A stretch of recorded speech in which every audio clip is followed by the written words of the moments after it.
आज 28 जानेवारी सकाळी एक अत्यंत वाईट अशी दुःखद घटना घडली, जी आज संपूर्ण महाराष्ट्राला म्हणजे अगदी तळागाळातल्या जनमानसाला म्हटलं तर ती अत्यंत वेदनादायी अशी गोष्ट होती.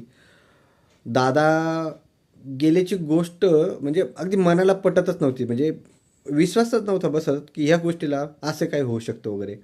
आणि एवढं हृदय पिळवटून टाकणारी घटना घडली, अशी भयानक. आणि दादांचा असा असा मृत्यू असा यायला नको होता. पण काळानं अशी काही झडप घातली आणि असा माणूस होता, की माझा पर्सनली अनुभव सांगतो तुम्हाला. दादांला मी 1900 जवळजवळ 97 साली एकदा दादांना भेटलो होतो. कामानिमित्तच भेटलो होतो वगैरे. तर दादांचा शब्द होता का दादांनी मी जर हो म्हणजे दादांचा असा शब्द होता की मी हो म्हटलो तर काम व्हायलाच पाहिजे वैसे. आणि सेंट्रल गव्हर्नमेंटच्या कामासाठी म्हणून दादांकडे गेलो होतो. पण दादा म्हटले, "अरे आपण तिथं काही करू शकत नाही.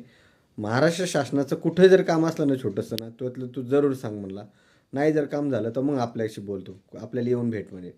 आणि दादांचा अनुभव असा होता की काम करणारा माणूस होता आणि जे बोलल तेच करत होता. एकदा हो म्हणला तर होच म्हणणार, नाही म्हणला तर नाहीच म्हणणार असा होता.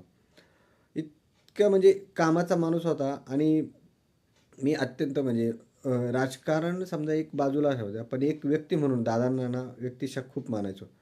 अक्षरशः म्हणजे अत्यंत अशी वाईट घटना अशी व्हायला नाही पाहिजे होती, नको होती.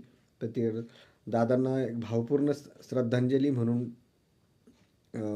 आज दादांना एक भावपूर्ण श्रद्धांजली वाहतो. पण देवानी नियतीने असा इतकं म्हणजे कठोर व्हायला नको होतं खरंच.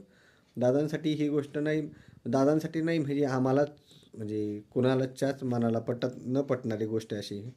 तर दादांच्या आत्म्यास ईश्वराने चिरशांती देवो.